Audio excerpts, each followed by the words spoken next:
Welcome back, Almighty. I'm back. Thank you for having me back, yo. Transitions and all that. Let's talk about Almighty mangling niggas. Look, in all honesty, bro, I want to apologize to No Jumper, everybody here, and the staff, you feel me, who was around. You know what I'm saying? Because that shit wasn't cool. That shit wasn't professional. You know what I'm saying? It was necessary because I'm not feeling like no nigga call me a bitch. But that shit wasn't cool. You know what I'm saying? You had a place of business. You're supposed to uphold yourself to a certain standard. You know what I'm saying? I understand that. But, like, I'm not feeling like you call me no bitch, though. Oh, you came back with some media training? That's what your publicist told you to say? I don't got a publicist. You apologize to the niggas? I ain't got no publicist. I need a fucking publicist. If it's a publicist out there, nigga, call me. No, that's a legitimate testament of growth right there. I'm not sorry to him. But I'm sorry to the fans and all of the crew who was here. Any future guests that might want to come, you know what I'm saying? That's looking at them like, oh, they hella unprofessional up there. Nah, that was me, you know what I'm saying, being a hothead and a nigga called me a bitch. So I just had to, I don't think that shit was cool though. You feel me? I just want to lay that out there. Like, I don't think that shit was cool. Like, but at the same time, if I could redo that shit, I either wouldn't take I wouldn't take the interview because I'm not gonna say I wouldn't do exactly what I did to him if you call me a bitch. Yeah. I just wouldn't do it at all. Now, I want to start from the beginning. Yeah, I wanted to give a timeline. Yeah, for the people who don't know exactly what went down. But before we get into that, I do want to say, you being a currently active rapper, it kind of puts you in a very different position. Because I would have never been able to live it down. Right. Yeah. I would have always heard about that shit. Definitely. That wouldn't have went good Even for you to let even that if slide. you were like, oh, okay, that's cool, but let's talk about it outside. It's still like, oh, he just got called a bitch. I couldn't win for losing. Yeah. I couldn't win for losing. That's why I would say the only way I could win was to not do the interview. I think everybody equally agreed that it was a lot, but at the same time, everybody understood. Right. Like, the nigga asked for it. And he came with a whole different energy. Like, I'm always keep my same shit. You feel me? Let's get the timeline. So you and Sharp sat down with this 19-year-old quote-unquote pimp from Orange County. Y'all had a conversation with him. At some point, he went on a podcast called Drinks with Jinx. Shout out to Jinx. Him and his manager said that they was coming up here with a very, very aggressive type of energy. They said they was walking in here on bullshit. They came. Which was actually filmed the day before. That was the day before. At some point, Adam asked you to come in and sit in on the interview. Boom, y'all sat down. There was a conversation that happened before the cameras came on. Can we get into that? Yeah, or go ahead. So ODM Slim, who was, I don't know if he is currently Crip Mac's manager, but was Crip Mac's manager at one point, now is managing this guy, Lil Kelpy. Or he was at that moment. I don't know what he's doing right now, but right. Yeah. Now, he approached you before the interview. No, I approached him. Okay. Let's set it straight. let the record reflect. I approached him. Nobody approached me. I seen him sitting in the lobby. I approached him. But like, and you known him before that, right? Nah, I knew of him. That was my first time meeting him. You feel me? And I just didn't like how from the previous interview they're like, yeah, we finna come up there with force and we gonna see if they keep the same energy. I didn't even see that shit until after the whole situation. That just dropped like a few days ago. Yeah, I didn't even see it before. So I'm like, oh, they came up here with some intent. You know what I'm saying? So that's why his energy was different because he had Slim with him. But I just didn't like how niggas came up here and said that they told me a 100-something was gonna do shit to me. Didn't no nigga tell me 100-nothing was gonna do nothing to me at all. After the situation, what was niggas doing?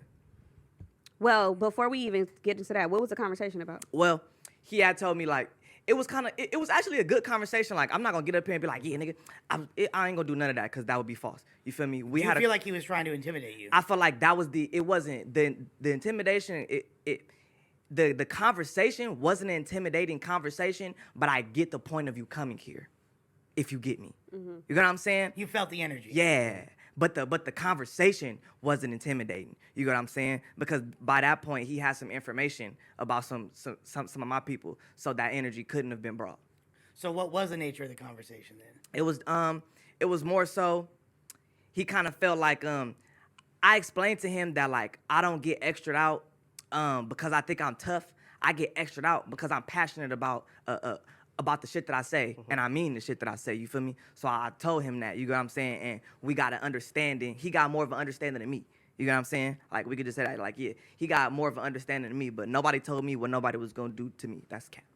That's cap. And so you're referring to when he called into Back on Fit, and he said that he told you that you know. 100 Crips was gonna come up here to beat my ass. Okay. False. So now you're sitting face to face with Kelpy. Y'all going back and forth. What in your mind, like, just came? What rage came over you that you just had to like just beat this boy up? It's because the nigga called. Look, I swear to God, I gave him a chance to correct it when I got up and I said, "Who? What you say?" What you say? Because I thought he was just using it as a phrase. Like, you know how niggas be like, "Man, I'm flying the fuck. I'm fly as hell, bitch. You see me? You know what I'm saying? I'm just thinking it's one of those. And even if it was, he should have corrected it. You know what I'm saying? When the nigga was he like, doubled down on it. Yeah, when he doubled down on 3 times. it. Yeah, like I'm calling you a bitch.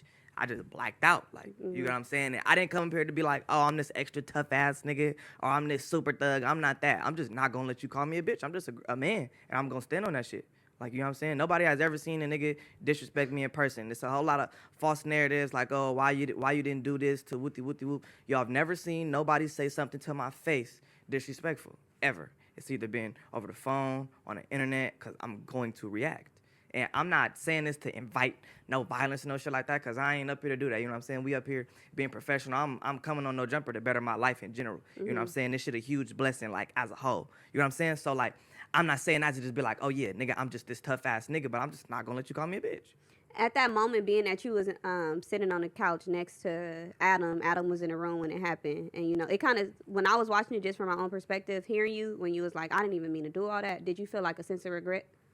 I did, and not for it was so like damn, nigga, like, you just like turned into the old you on camera, nigga, like, you supposed to be better than that type shit. You know what I'm saying? Because people who know me from my past, they know, like, I've been, you know what I'm saying, like, I've been in industry antics. So it's like I'm trying to come up here, leave that shit in the past type shit. To be honest with you, I feel like you were holding back. I was. Because me knowing you, and I've seen you in certain situations, like, I feel like you were not hitting him with your full heart. I wasn't trying to do all of that. Like, you know what I'm saying? Because you know me since I was a young nigga. Like, Right. That shit was extremely light. I just had a lapse of judgment, you know what I'm saying? Like, but at the same time, you just can't call me no bitch, bro. Like, but I get it. We're in a place of business, you know what I'm saying? This is a podcast, there's millions of subscribers. Like, you doing too much, it's a bad look overall. You know what I'm saying? For all of us. That's why I got up here and was like, a nigga want to apologize, just in case anybody who do want to come through here and they feel like, you know what I'm saying? Like, nah, that's not what we about up here, you know what I'm saying? But at the same time, we not going to let no guests come in here and disrespect no workers. Period. Now, like you said, we known each other for a long time, since you was yay high and I was off of yay high. Facts. Now, with that being said, He got a bar for every situation. he's still, Let's just go. this fool still has in his mouth, like, he's still a bitch. Like, he's still running his mouth. Right. Yeah, because afterwards he was like, I didn't even mean to do all that, da da da da. And Kelpy was like, you still a bitch. You was a bitch. And that was in the moment. Because Yeah. I'm not But no bully. You feel me? Yeah, yeah. Like, I'm not no bully. Like, you know what I'm saying? Like, I just reacted off of anger. Like, I'm not no bully, though. Because if that was the case, I would have been like, what you say? And ran back over there and tried to get back to him. I'm Right, like, right. Man, I'm already over this whole situation. You know what I'm saying? I'm like, I didn't even try to do all that, bro. Like, you feel me? I was on some cool shit then. ODM Slim helped me pick up all my shit off the floor. He helped me pick my glasses up. You know what I'm saying? So that's who's helping you when Yeah, you was like, I didn't yeah. mean to do all that. You was he was helping you with Yeah. looking for your glasses and your watch. ODM Slim helped me But pick up that's all my who stuff. called T-Real. Right. You know what I'm saying? So it's like, look, I'm not gonna do it because I didn't come up here to call niggas out and be all extra. Nah, I'm just saying, just don't put false narratives out on my name after the fact to save face, because it ain't a good look. Because didn't nobody tell me nothing to intimidate me. Didn't nobody do nothing. But I seen the move, though. Especially after I watched the interview the night before. Yeah, we finna go up there with forks and what, you know what I'm saying? I didn't even know of that. But that was the intent, though. You know what I'm saying? But it's just like, I don't like the after shit where, and then people saying, oh, didn't he get into it with his daddy up there? All that shit is false. And shout out to Smack. Shout out to S-Mac, the motherfucking GOAT.